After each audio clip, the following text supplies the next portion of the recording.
All right, hello everyone. My name is Haley Smith, and we are going to go ahead and get started on the MANA Project International Program Director Information Session. We're hoping to keep this presentation till about an hour, and we do have about 15 minutes reserved at the end of the call for any questions that you guys have. And then we will also share our email addresses with you so you can email any other questions once the call is over. If you're on your computer, we also have a PowerPoint presentation that we'll be sharing through the call, and so you guys can reference that as I go through everything. And then we will also send that out to anyone that signed up for the call once the presentation is over. All right, so to go ahead and get started, welcome everyone. My name is Haley Smith, and I'm the Director of Finance and Administration with MANA Project. And we've also got some other staff on the call. From Ecuador, we've got Nancy and Carly. And from Nicaragua, we've got Austin and Heidi. And we also have our Director of Communications and Development moderating the call, and her name is Megan Brennan.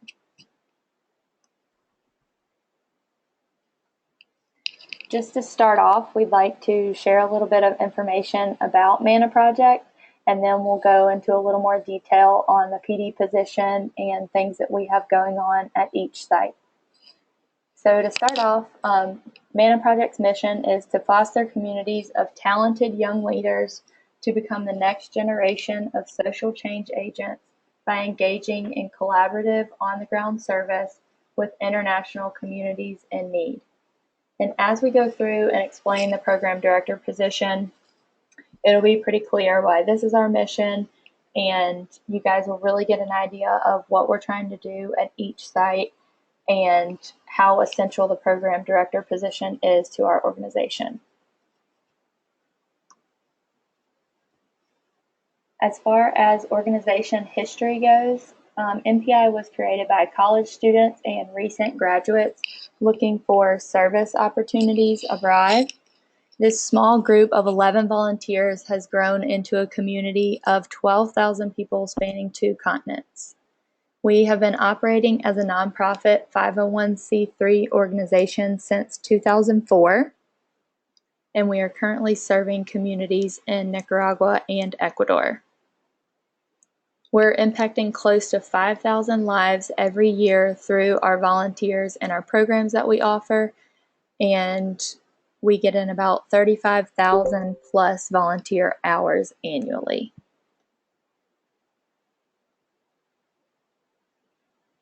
Whether serving communities in need or fostering our own communities of volunteers, we believe that the best experiences, projects, and opportunities are the ones we create together. Our organizational pillars are holistic approach, community focus, and leadership development. And these are also things that we really emphasize whenever we bring our program directors on site, and we try to make sure that we keep all of this in focus throughout their whole program director term as they serve their communities. Our main areas of service are health, education, and livelihood. If you guys have the PowerPoint pulled up, we have a couple of the programs listed that fall into these areas of service, and there's a little bit different focus at the different sites, but they're all very essential programs to what we're doing on the ground. The opportunities that we offer at MANA are site visits, such as team trips for spring break or fall break. Those are for universities that have campus chapters or may not have campus chapters but are interested in doing a service project. And then we also have short-term positions for summer interns. Those are May through July. And then long-term positions, which we'll dive into here. Those are our program director positions. And we would ideally have 12 program directors at each site. For the program director position, you can choose from a 5-month, 7-month, or 13-month position. The site choices are Nicaragua or Ecuador. You live and work with the other program directors on site. You develop and lead programs of interest as well as those that need leadership on site. We already went through the different focuses for the programs. You can kind of focus in on health, education, and livelihood, but it's likely that you'll kind of dip into each of these a little bit while you're a program director on site as you take in different roles with different programs. And you also have the opportunity to work on organizational roles with the U.S. staff to build your experience. So, for example, as a program director, you might also get the opportunity to work with our director of communications on social media and marketing, or work with myself on finances. There are many benefits of the program director experience. We do a good job of keeping in touch with our alumni and following their successes after they've served as program directors. And we have a lot of alumni that come back to serve on our board, and they all go on to have very successful careers. So we've got kind of a list of just different career fields that our program directors go into, and it's pretty exciting to see because we've got people that go into all different sort of career fields, and this position really fits, a lot of interest coming out of your college years. All right, so moving on now, I'm going to turn the microphone over to Carly and Nancy, and they are our CD and our Senior Program Director in Ecuador. Hello, I hope everyone's doing well. Nancy and I are here in Ecuador, and we're excited to talk to everyone and get a chance to share a little bit about our awesome site here. I'm Nancy. I'm the country director. I've been with MANA for about a year now. I lived in Ecuador about 15 years ago when I was a Peace Corps volunteer, and we moved back with my family a little over a year ago. And so I've been working with MANA over the past year, and it's been really great, gotten to know the community really well, and it's been exciting, and we've got lots of things in the works and plans for future projects and things. I'll let Carly talk about herself and what we do. So I'm Carly. I'm the Senior Program Director in Ecuador. So I've been here on site for about 2 years now. I started off as a program director, and then I decided to extend my contract for another year just to get even more experience with MANA, more experience working in programs and other organizational areas of MANA, and also get to spend more time with the community, which is something that I really have valued about my time living here in Ecuador. So as you can see on this slide, we in Ecuador are based in the Los Chios Valley, which is about a 45-minute drive outside of the capital city of Quito. And we have many different programs that we do on site falling within the different categories of health, education, and livelihoods, as Haley was mentioning earlier. Some of the programs that I've been involved in and some of the things that I think are really exciting that are happening in Ecuador is our entrepreneurship classes that we're working on. We're partnering with an organization in the States and giving entrepreneurship classes primarily to women in the community, and it's been a great way for us to kind of combat some of the issues of like lack of jobs and stuff that are happening in Ecuador right now. So we've seen some really exciting results from that recently, so that's been really great. We also have one of my favorite programs is the Diabetes Club that falls within our kind of preventative health center program, and it's a program where we work with diabetic women in the community and help them develop healthy lifestyles, healthy eating habits. We share with them different exercise tips and things, and it's a really great way to help these women deal with their recent diagnosis of diabetes, and that's one of the programs of program directors that we have on site that want to in the future go into public health or medicine or anything like that. And then we also, in addition to all of the rest of the programs that you see listed on the screen, kind of the center of our work here in Ecuador is that we have a community center, and inside of that we have a teen center.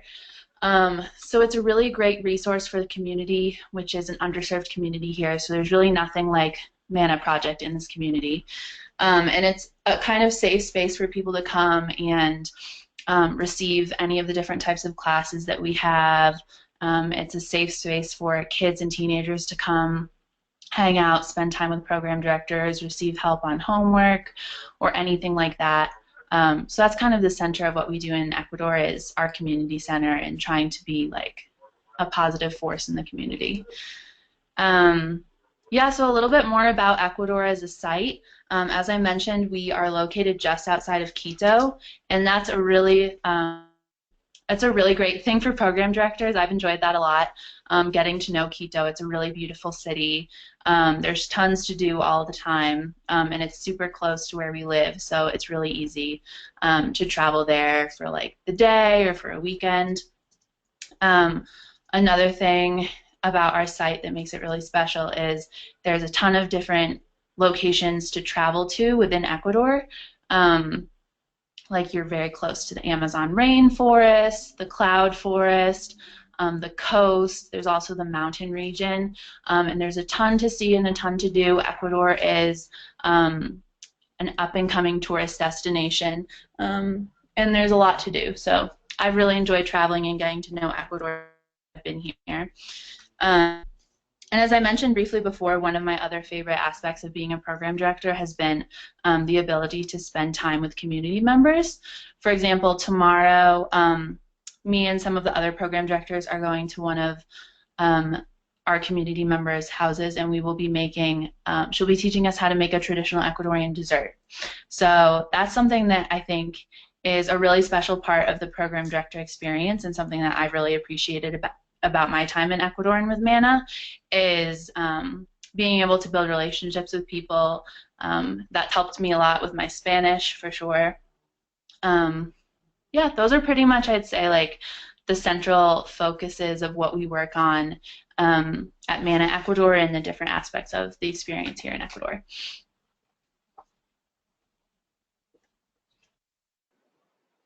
All right, thanks for sharing, Carly and Nancy.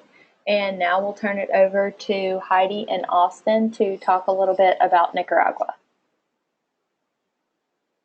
All right, thank you, Haley.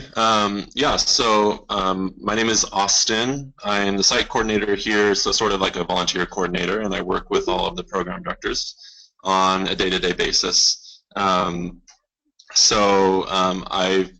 moved here in July last year, and have just been having a blast getting to know the country and working with all the amazing volunteers that we get to work with. If you want to go on, I'm going to pass it on to Heidi in just a little bit, and she's actually a program director and can tell you some of her highlights, and she can speak more to what it's actually like to be a program director. But I just if you go onto the slide that talks about kind of where we work in Managua. We're just outside of Managua, just to kind of like the west of Managua, but very close. And we work in a couple communities. The community of Chiquilistago and Cedro Galan is sort of just kind of one community with a population of 15,000, as you can see. And then we also work in another area called Villa Guadalupe with a population of just under 5,000.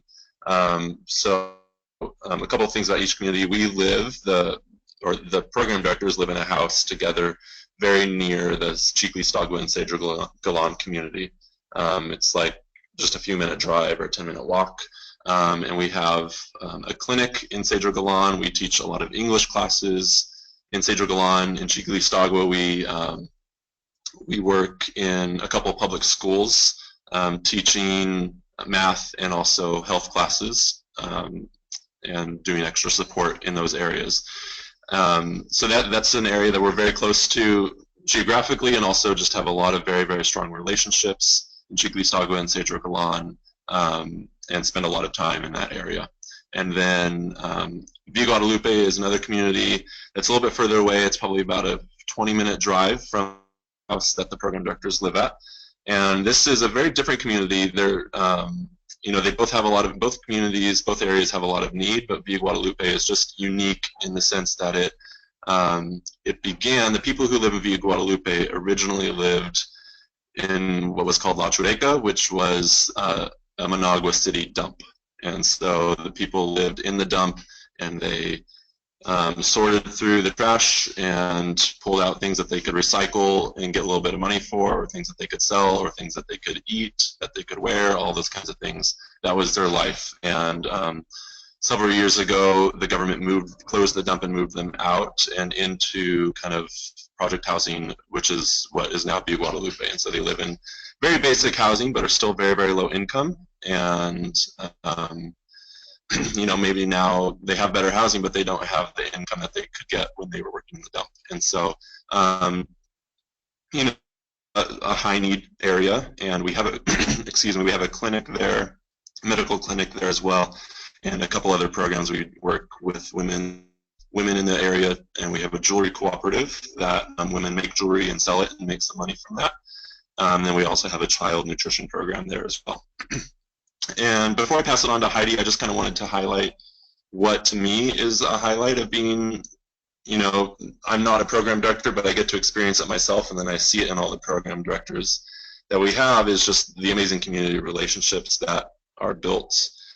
Here in Nicaragua, the people are absolutely wonderful people, and pretty much everybody who comes and volunteers and walks away from it, eventually that is what sticks with them, is the relationships that they've built in the community. Among other things, Nicaragua is beautiful, and you build relationships and friendships with the other people you're working with, but relationships, you just get opened up to a whole new culture and a whole new world and a new language, and just very, very generous people who almost have an open door policy where, you come in, you're volunteering, and they invite you in for lunch. They want to talk to you. They want to hang out.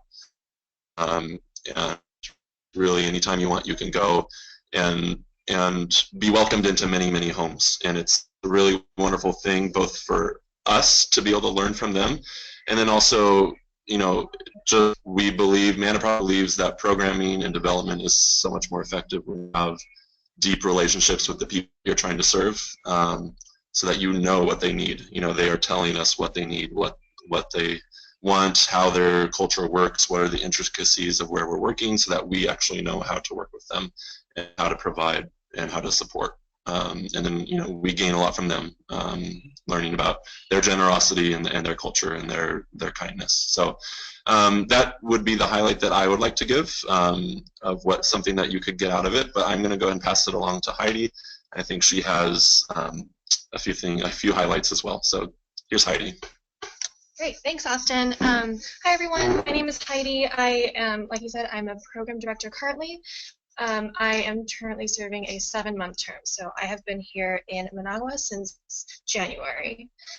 So I have a background in social work, worked a little bit in the nonprofit sector after I graduated college, but then the opportunity came up with MANA Project, and so I just decided to take a leap of faith, and here I am, about a year later, and I'm just loving every second of being here in Managua and being a program director.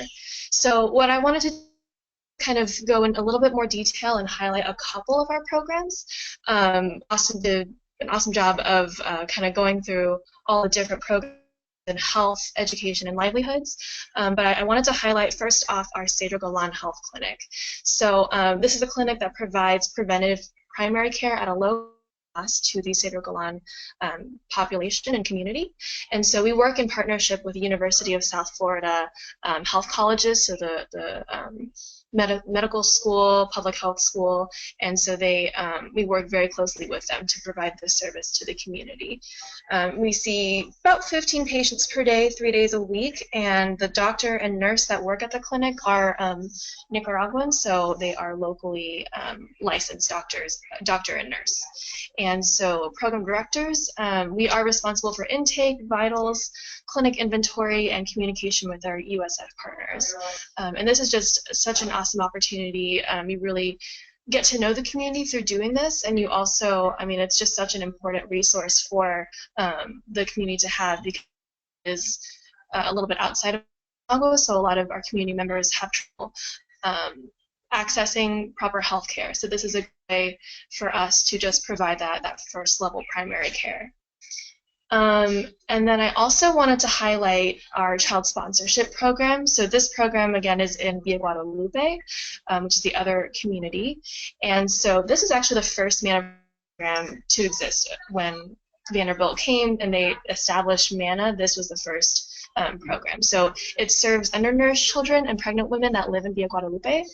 And so program directors do weekly home visits, they monitor children's growth, and then once a month we also facilitate Milk Day, which is 1 week per month where participating families will receive milk, oatmeal, beans, and vitamins for the children, and also for the pregnant moms that are part of the program. And then also, as being part of the program, the participating families also get health care and health education through the clinic. And so the reason it's called child sponsorship is that the children in the program are matched with sponsors who contribute $20 a month to help fund the program, to help fund the materials they receive. So yeah, so those are just two of our many programs. I wanted to highlight those two. And so Nicaragua, I mean, speaking to living here, it's been just an awesome experience, as Austin said, getting to know the community and just really getting involved and finding not only people to work with, but friends and family. I've found a new family being here, so it's been a great experience. The country itself is also just a beautiful country. There's a lot to see, a lot to do. There's volcanoes and lakes and beautiful beaches. So it's just been a wonderful experience overall. Yeah, so that's just a little bit about Nicaragua for you. All right, thank you, Heidi and Austin, for sharing about Nicaragua. So just to move on past the sites and what the program directors do at each site, we'll now move into a little bit more of the technical side of the program director position, the fundraising obligation that also comes with this position.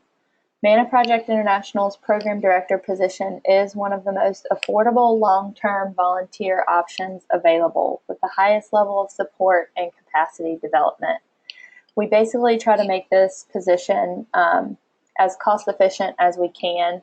In the next couple slides, we'll go over what is covered in the fundraising obligation, but we really do our best to try to give you the most out of this experience.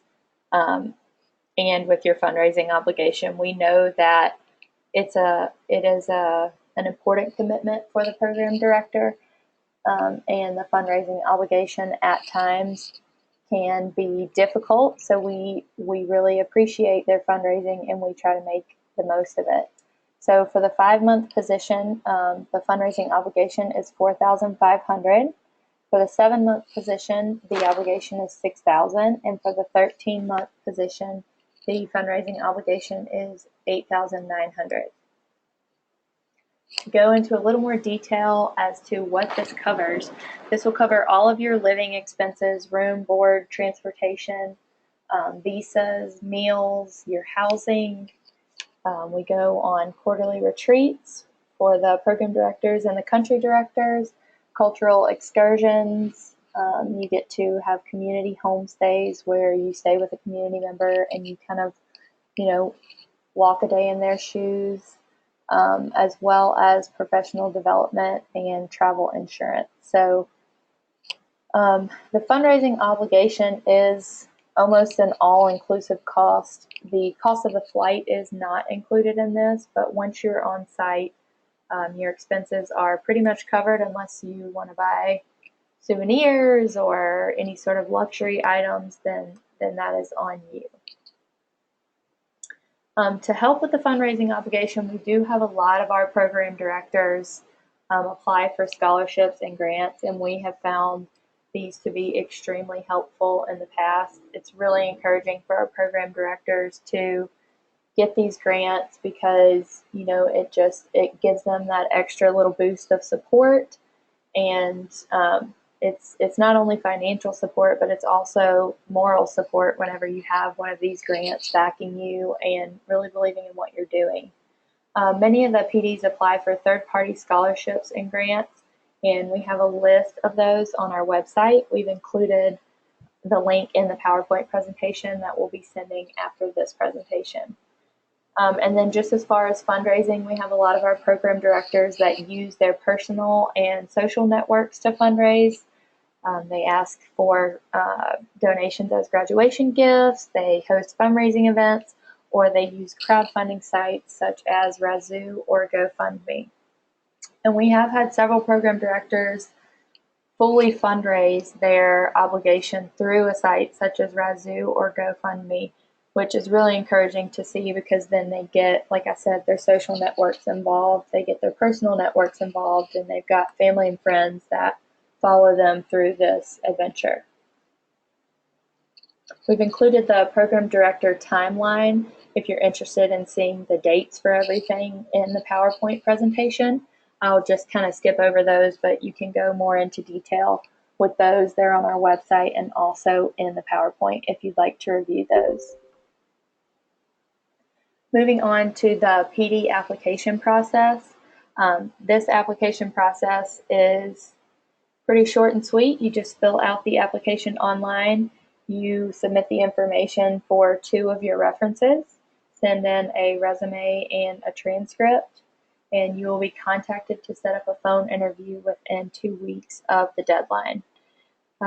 Once you've had your phone interview, you'll be notified of acceptance status within 2 weeks, and then you have 3 weeks to confirm your acceptance and submit a deposit of $500. The upcoming deadline for the program director position is June 15th, which is in 5 days. So we're encouraging everyone to apply for the June 15th deadline and secure your spot in Nicaragua or Ecuador. All right, and now I will open the floors if there are any questions that anyone has.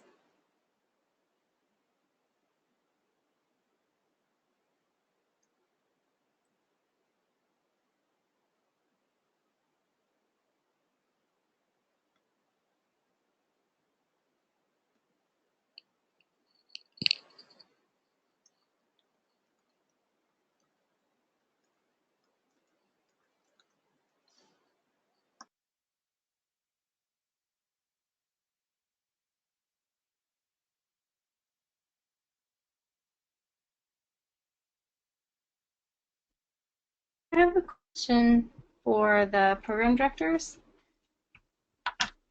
What do you think is the biggest impact that this experience has had on your future career?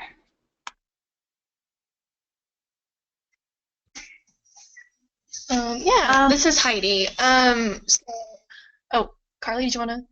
Is that you? No, go ahead. Go. All right. So I guess for me, I came in again with a background in social work, which prepared me for kind of a wide variety of skills. But I think coming out of this experience, I think it's I've learned a lot more than I expected. I've gotten to dip my toe into things like applying for grants and recruitment, and just seeing like the inside of how nonprofit operates. And also just in programs, I've gotten such a wide variety, because I'm involved in the Cedro Clinic. I work with the Women's Jewelry Co-op, and I teach English and vocational training. So it's just such a wide spread of skills that I think is so unique in a kind of volunteer opportunity like this. So I think that's the biggest takeaway for me, is just learning and realizing that I have skills that can be applied to so many different, just so many different arenas and so many different opportunities. I think that's been the thing that I've learned the most about myself and about being here. I would definitely agree with Heidi.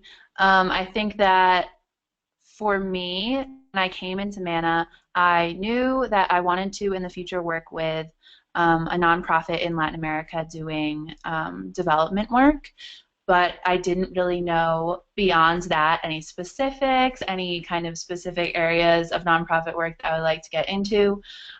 So I think that having the ability over these past 2 years to like literally try every kind of aspect of nonprofit management that exists has been a really great opportunity. And that was one of the things that I was looking forward to most in coming to MANA. I was considering different jobs abroad, different volunteer positions, internships, pretty much everything. But ultimately, I made the decision to come to MANA because I saw how rich the professional development experience would be, and just seeing how many former program directors had gone on to do something that I would be interested in doing in the future. That was really inspiring to me, and definitely probably the #1 factor that led me to MANA over the other different opportunities that I was looking into. And this is Austin, if I could chime in on this real quick too. So, you know, one of the questions we'll get is like, is this actually a resume builder? I mean, is this really better or in line with, you know, other options I could do that would, you know, be good professional experience for me? And in my opinion, the answer is definitely yes. The amount of responsibility that programmers are given, I think, is much higher than really any other job that somebody like coming right out of college is going to get. Really, kind of, it's by design because MANA Project wants to develop young people and our volunteers, and so a lot is given, a lot of responsibility is given to our program directors in terms of, you know, really running the day-to-day operations of our programs. And you have some oversight, and you have supervisors and people you can go to, but really you are lesson planning, you are teaching the class, you are determining kind of the little day-to-day decisions, and making those decisions and determining the path of your program, as long as it's within the guardrails that are set up for you. So there's a lot of responsibility given, and it can definitely be that boosts your experience and your professionalism, and definitely can put on a resume if that's something that you're interested in. And just that, you know, the amount of responsibility you get, and you can come out of it now, you know, knowing what it means to look for and apply for a grant, and how do you do recruitment, or how do you appeal to people through social media for an organization? How do you lesson plan? How do you teach a class? All these kinds of things. So there's a lot that you can learn, and I think although it's technically a volunteer experience, it's a major professional development opportunity as well. All right, thank you guys for sharing those and answering that question for us. We also had another question come in through the chat. Can either of the past program directors talk about how you fundraise, and if you think that it's something that anyone can do if they put their mind to it? Is it really worth the investment in the long term?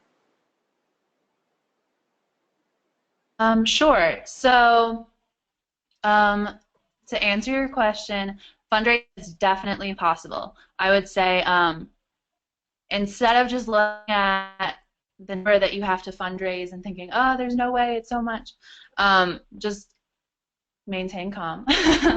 All the program directors that are here on site have done it. All the program directors in the past have done it. It's definitely possible. For example, one of the program directors here currently on site in Ecuador, before she came, she had, it was like a Thanksgiving bake sale, and she raised like $4,000. So she raised like half of her commitment in like one bake sale. I think that having events, if you can do it before heading here, before heading to Ecuador and Nicaragua, is a really great way to do it, because one thing that I've learned in my time with MANA is people are much more willing to give to a good cause than I think I gave them credit for. Whether it has been friends of my parents, or like just my friends from college that wish that they could do something like MANA but can't for whatever reason. People are really interested in getting involved in something that's bigger than them and are interested in giving to that. So I think that definitely very doable. It's very doable.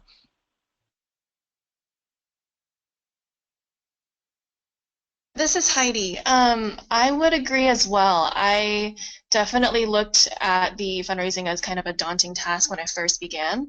But I would agree with Carly. I was surprised at most of my fundraising came from friends and family, and I was just surprised by how many people were so willing to give. Even people that I hadn't, really spoken to in a long time. They heard about what I was doing, and they were just so willing to give. And I think that's because what we do here at MANA is so compelling, and so you have, a compelling story to share on the work that you'll be doing, and so people are really, they really resonate with that, and they love hearing about it. And also, in country, it's really good to check back in with people who have donated to you and to just tell them what you're doing and how things are going with MANA and what kind of work is being done. I think people really appreciate that too. All right, thank you guys for sharing that information. And we will just open the floor. If anybody has one more question, we will go ahead and answer that on the call. And if there aren't any questions, or if there are questions that you guys have later on and you would like to email, we would definitely be happy to answer those via email.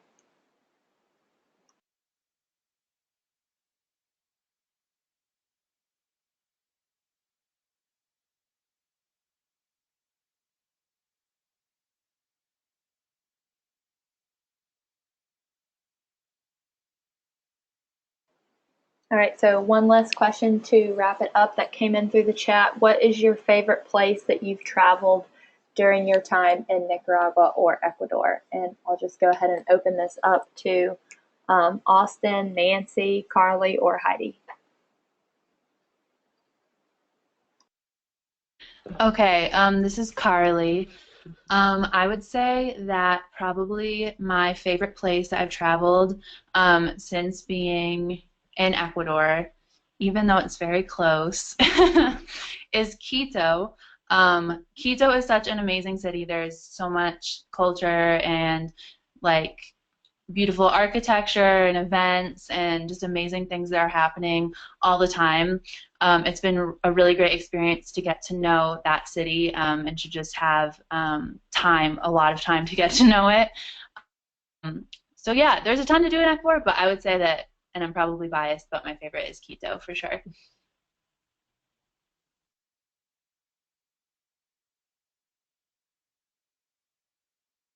This is Austin. I'll go ahead and share about my favorite spot in Nicaragua. There's a lot to choose from. I think Managua is pretty well situated between a lot of different cool places to go. All of the beaches in Nicaragua are really kind of amazing, and there's a few other options, but the one I would choose for me personally it's called Laguna de Apoyo, and I live here with my wife, and it's kind of our favorite place to go to. It's really just like an hour away, and it's an old volcano that is now dormant that has filled in like with a lake, and so you go and you swim in the lake. It's very warm water. It's very, very clear water, and there's some hostels set up around the edge of it that you can go to even just for the day, and pay $5 and hang out and use their facilities for the day, and they have restaurants and stuff like that. But it's just a really kind of amazing to be inside kind of the rim of this this old volcano and be swimming in the lake inside of it. And it's apparently like it's extremely deep. I don't even know how deep it is. I just have always heard that it's extraordinarily deep and really, really clear water. It's pretty fun, and it's kind of amazing to be swimming out there and hanging out there and look around yourself, and you're kind of inside the rim of this crater. So yeah, that's my personal favorite. And this is Heidi. I think for me, Laguna is definitely, I love going there. Again, it's accessible from Managua, so that's really wonderful. But I think in total, in the past how long has it been? 6 months that I've been here. I think my favorite place that we visited is probably Somoto Canyon. So that's a little further north in the country. It's a little bit of a trek up, but it is closest to this city called Esteli, and so Somoto Canyon is a little bit outside of that city. And at the beginning of my time here, all the program directors, we took a trip up there, and we did this just absolutely incredible gorge tour. We all strapped on our jackets, and we just, swam and floated down this gorge all day, and it was the most beautiful, probably the most beautiful place I've ever seen. We got to do some cliff diving, cliff jumping, and it was just one of those really unique experiences that would be hard to replicate anywhere else. So I think that's definitely one of my favorites. This is Nancy. I have to share more about Ecuador. So I definitely, we live, it's not super city where we're at. It's like a suburb of Quito, but definitely, I'm a fan of the countryside here, and my family has a farm about 3.5 hours from where we're at. That's probably my favorite place to go. It's in the cloud forest of Ecuador, so it's leaving the mountainous region going towards the coast. So it's just the absolute perfect weather. It's never too hot, never too cold. There's nothing wrong with it. I can't think of anything bad to say about it. It's just the most amazing area visit, and just the flora and fauna that you just see walking to the local store. Not even trying to go out and do any kind of adventure sports or anything. You're just there in town and just seeing all the different flowers and plants, animals, and just everything that's out there, and the people too. It's a definite slower pace of life. So I just really enjoy hanging out with the people out in that area of the country.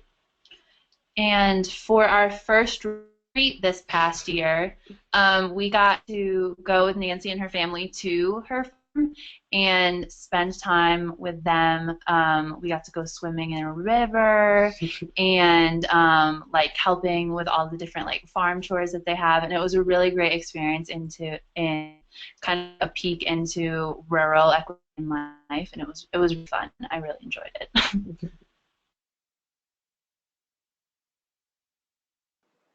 All right, well, thanks to all of you guys for sharing your experiences and sharing some of your favorite places. We're going to go ahead and wrap the information session up. We would just like to thank everyone that participated and listened with us today, and we look forward to receiving an application for a program director from you in the future. All right, have a good day. Bye.